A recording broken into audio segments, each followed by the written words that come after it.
The fact is that 10 years ago, we were spending less than $200 billion a year on goods and services by contract.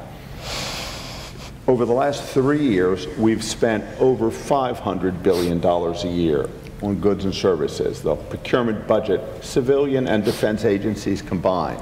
That is a dramatic increase over these past 10 years. What's coming down the road?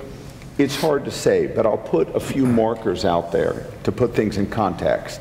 Number one, are you going to continue seeing increases? I think the answer to that is no.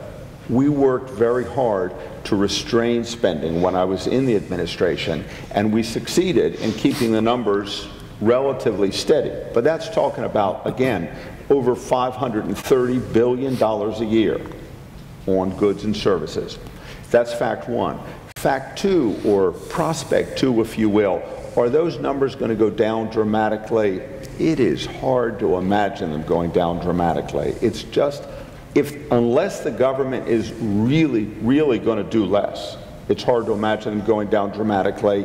It is possible that the winding down of the war in Iraq and now the winding down of the war in Afghanistan will give us the possibility to get the numbers lower, but it is going to be a tough 10, 12 months we have ahead of us. I think what we're seeing in conversation, as Dan indicated, is that there's a tremendous amount of shifting going on, and we anticipate a lot of that shifting moving to the left and actually moving into the IC community and into the cyber type, where we really, you know, whether it's this administration or a new administration, we don't really see anyone taking a stance and cutting significantly in the IC community, just due to the nature of the threats that are out there and where we need to be. So we see activity, and I think we're going to see, as we see on a continual every couple of year basis, a true evaluation of the larger IDIQ contracts, non-mission critical, but in where we'd like to see obviously the funding be shifted to is in the IC space, where it's really going to be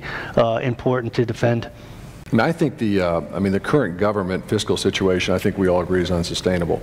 And when I say government, I'm not just talking about at the federal government level, I'm talking about the state and local government level as well. I mean, some of the challenges that the federal government faces are mirrored at the state and local government. And you look at the primary challenge being entitlements. And when I say entitlements, not just the obvious ones around Social Security and Medicare and Medicaid and pensions and things like that, but just guaranteed payments that governments make. And I think that is the most significant challenge that we face from a fiscal standpoint at the national level, as well as the state and local level. And I like to joke with my friends that we're past philosophy at this point.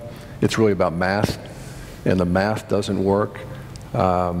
You know, I will say this, I think if you look at the federal level, and this is again taking it a little bit to a higher level, I think a lot of great work was done by Erskine Bowles and Senator Alan Simpson as part of the Fiscal Commission. And I think they took a long-term look, they put everything on the table, they presented 3 options that I believe address the long-term fiscal situation for the country. Now, unfortunately, there wasn't a lot of political will in either the White House or on Capitol Hill. But from an industry perspective, I mean, that type of approach, I would suggest, is not only good for the country, but ultimately it's a much more rational approach from a spending standpoint, and I think it's a better approach as it relates to our industry. The issue is, how do you get more money out of the dollars you actually spend? And how to do it in a way which is not just a cliched, you know, we'll remove waste, fraud, and abuse and things like that. You actually need methods to do that. So the place where we are actually focusing in on is using, you know, the sort of the next wave of technology to be able to do that, because whether we are dealing with you know, revenue collection, or we're dealing with Medicare, fraud or whatever, or even in the intelligence community, the issue is that their tasks are becoming more and more difficult. And the good news in a sense is that the amount of information available to make good decisions is also growing, so the complexity of dealing with it is of course also quite complex. So I believe that you know, I think we're going to be in this sort of complicated stasis as such of never having true resolution of any issue, but there is a way forward, at least for selected areas of the government, to dramatically improve productivity, because quite candidly, I don't think there is a choice here. In fact, this morning when I woke up at the hotel and I looked outside and I saw this USA Today paper, and the headline said, IRS delays you know, resolution of refunds and the like because of IRS cuts. So here we have a situation where almost every government agency can't meet the demands of the market. And at some point, there has to be a resolution. And unless you have some kind of a solution coming in, I mean, I don't know how that would play out. It's kind of a softer side of a government shutdown, I would say.